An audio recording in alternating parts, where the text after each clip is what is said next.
And I'm Tosh Taylor. And on today's show, we have a very informative and educational episode with the Executive Director of the Friends of Fundy. This is our friend, Micha Fardy. Welcome. Hi, thanks for having us. Yes, so happy to have you back with us and in studio. We've had you on the show before, but not actually here in the studio. I know, caught me a bit off guard. I'm like, yes, in person. This is super.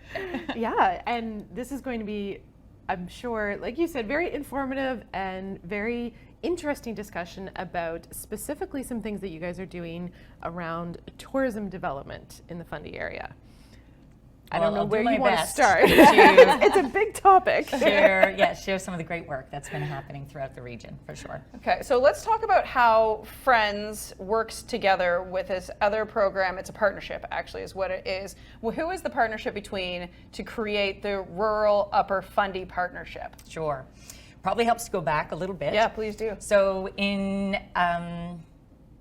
actually, thanks to the gift of time from COVID, some local operators, community organizations, we really started to rethink how tourism could have a greater impact on, we can call it the wealth and well-being of the communities within the region.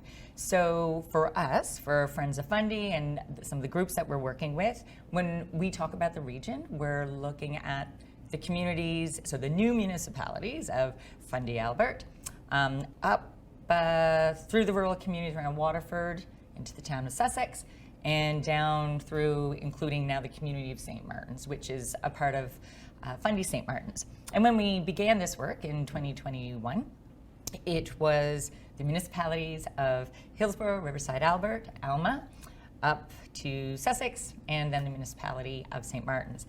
And within that area, it includes some iconic, amazing provincial and certainly a national attraction. So Hopewell Rocks Provincial Park, Cape and Rage, Fundy National Park, and the Fundy Trail Parkway, and Poley Mountain, which has been focusing now for the past few years at really enhancing what its offer is to the community and in outdoor recreation season all year round. And so really investing in their mountain biking and trail offer. So that different operators, tourism associations, chambers at various levels, municipalities, we started having conversations around what this work could look like. Given that visitation is a lot in a certain part of the year, we wanted to just start to think, okay, how can we make that work even better for the local communities and local economies? So with a really great partnership with ACOA and the province of New Brunswick, we started having community conversations. And at the same time, we also did a review of all the reports and different strategies and work that has been taking place specific to that region. Since I think we went back to 1996. So we reviewed all of those reports. And when I say community conversations, they were large community discussions. Everyone's welcome to join. We met with municipalities. We met with groups of business operators. We had conversations with individuals who just had some questions and looking to get involved or looking to understand, okay, what could this work look like? Which was great. So then we also, during that first year, wanted to get a better understanding of some more traditional aspects of assets in the region. So we did do often called a tourism asset inventory. So basically took a look at all the businesses, food and beverage, accommodation, gas stations, perhaps tourism adjacent businesses that are currently existing and operating in that same region. We also did a really great research project. So we worked with the Albert County Museum specifically, and they reached out to their connections of other museum and historical organizations within the region. They visited every municipality, and they put together an extensive kind of built heritage and culture assessment, which is a wonderful storytelling tool. Yeah. The template was like 2 pages, and I think the museum's final report was 30. Yeah. With some great. India would be big, yeah. Right, and then, I mean, because those are the stories of place. That's the history of place, and just some really great recommendations on where communities or operators and different organizations could be focusing and highlighting. And then we also did a digital assessment, knowing that there's, it can be very busy in, Very good way to online describe in the digital space. So how is the region being received, and how people are finding out about that based on what, as individual operators, as organizations, as municipalities, as regional, provincial efforts are being pushed out. So what's being sent out, and more important, and equally important, how are we understanding how we might be connecting with people who would be interested in coming to this area. So we did those basic reports in throughout 2021 and into 2022, and then last November, 1st, 2nd, and 3rd, we invited everyone who's a part of that region, all potential partners in our neighboring urban communities, to come and so we could share back what we learned in all the conversations, what was brought forward in the different research bits that we did, and just kind of frame it up. So a lot of, okay, this is what we heard, not just over the past year with community conversations from different groups. So I think it's really important. We always emphasize the different groups, operators, municipal government, regional government, conversations with province, but also residents and community organizations. So present back what we heard and get a sense of, here's what we're thinking the next direction looks like, in order to meet that longer term goal of ensuring that communities are benefiting, intentionally benefiting from the guests that come into the area. And when we say communities, we always certainly mean the economies, but also our amazing natural assets, the great community work that organizations are doing. How are we understanding how all of that interplays? So it's a really holistic perspective on that. So we invited everybody to the summit last year. So I'll also add, during that great year of kind of research, discovery, pulling all that information together, we were introduced to Destination Canada, who were also beginning this transition and really starting to focus more and more energies and resources on the importance of destination development and stewardship. So Destination Canada, certainly known to be the national marketing engine, right, for the country, and internally and certainly externally, and now placing a very significant amount of energy and resources and understanding around applying a regenerative lens to destination development and stewardship. So they were really interested in what we were doing collectively in this region, which was great, because that gave us even more learning opportunities, more opportunities to share what we were understanding and to hear from other communities across the country who are at different stages throughout this work. So Destination Canada came to join us last year. Excellent. Trans-Canada Trail and Destination Canada had also formed a partnership around this same piece of getting an understanding of what does the work look like for strong destination development and stewardship.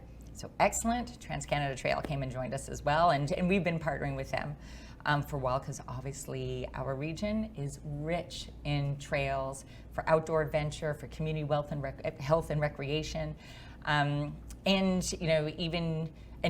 certainly for non-motorized is often what we traditionally look at for the trails in our region. But there is a thriving and very wonderfully maintained motorized trail system that goes throughout the mountains and has incredible volunteer leadership and things like that. So a lot of what we do is, okay, how do we bring these two communities together as well? Because it's their impact in communities that has incredible value. And then we had an opportunity to do some learning with the Shorefast Foundation. So that is the nonprofit charitable organization that operates the Fogo Island Inn. And the Fogo Island Inn is a social enterprise which feeds a lot of the great community economic development work that happens in Fogo, and that same model taking place in 4 or 5 places that's led by Shorefast across the country as well. So we were really fortunate last year to have a lot of these learning opportunities, and we presented them at last year's summit.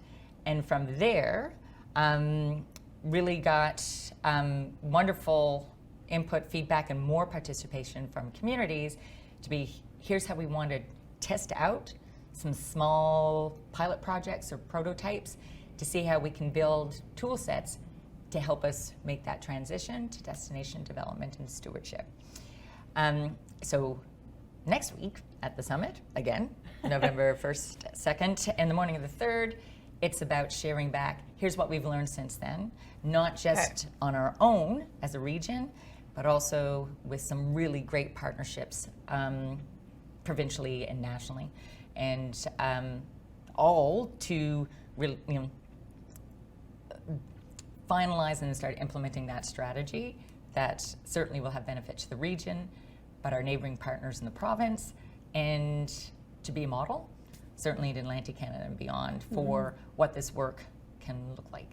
Okay. Really long answer to the question, but I think kind of sets up hopefully some different areas to kind of dive into. Yeah. I would say one of the other well, we can probably jump into that with whatever your next question is, because now I'm trying to keep it divided into like chunks of. Well, I certainly want to talk more about what this year's summit will see, and then how people can decide what part of the summit they're going to go to. So maybe we can kind of break it down, this year's summit, a little bit, as to like, do they need to buy tickets for all 3 days, or is it, can you go by day kind of idea?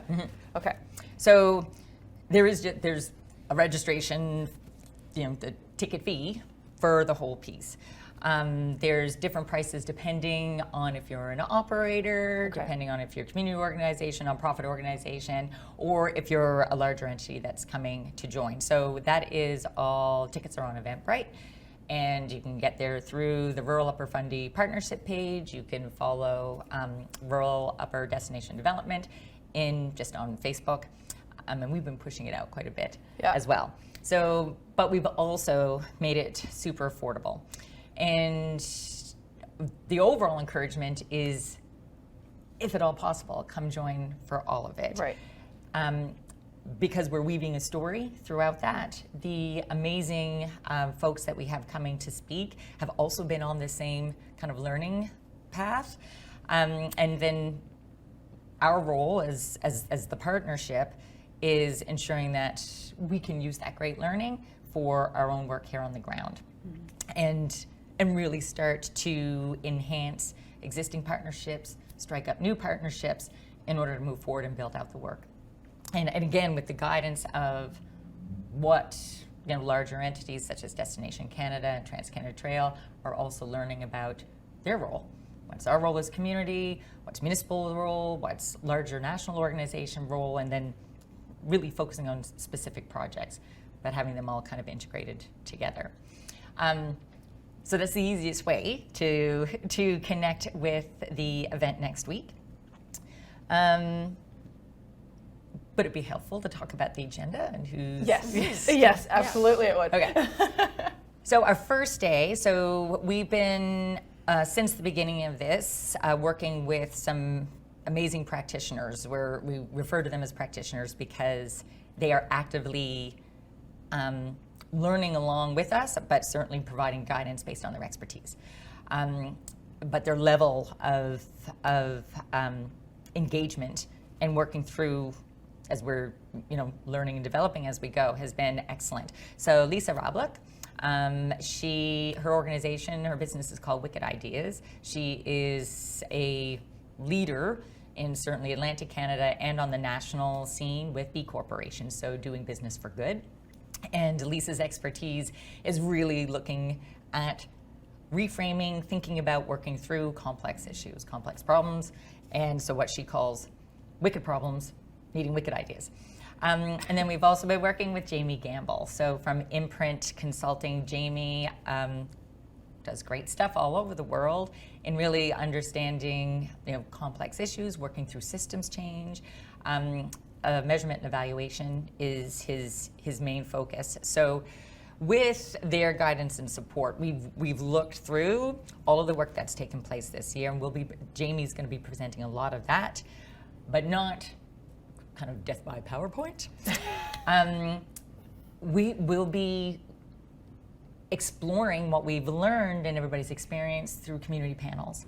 So different representatives from different communities working on different projects, speaking about here's how perhaps these tools helped, here's how we're seeing a difference in understanding maybe the issues that we're trying to solve, or really grasping onto the opportunities that we see present, and how the work of the past year or so is helping to influence and facilitate that community action on the ground. So that's kind of day one. And with a nice little taste of local at the end, little celebration with folks from St. Martin's, Old Molly's, and their completely locally sourced charcuterie boards, which it's definitely something wonderful to experience there. So they'll be offering that up on the evening of the first night. And then also Sussex Ale Works will be there. Those two businesses kind of putting together a nice little food beverage experience. And then on day two, so around that regenerative approach to destination development, and that comes back to tourism experiences. We've invited Celeste Avar from Earth Rhythms Consulting. Celeste operates out of Wolfville. His expertise, his passion is working with communities to co-create and design tourism experiences that speak directly to what matters to communities, really provide immersive experiences for guests from local or far, and understanding, okay, how is this really lending itself and benefiting the larger community fabric in whatever way operators, organizations, and things are doing. So Celeste will become speaking specifically about that. And he's also doing some work with the province overall, which is really great, because that means work at a regional level is then aligning with work at a provincial level. And we're kind of moving forward together, which is great. We've also invited Jonathan Foster back, and he's with the Grossmorn Institute for Sustainable Tourism. They're doing amazing work, all aligned, again, in the same thought of community wealth, well-being. How are we highlighting the strengths, the assets in communities to really understand, convening, mobilizing, and then rethinking how to work through some of the challenges, but also seizing the opportunities that exist in communities that really are at the core of some transformational tourism experiences. So we're kind of always working along that continuum. They've done some great work lately in Nebraska. They're working with the Cody Institute out of St. FX. So we're really looking forward to some great learning and conversation with Jonathan again.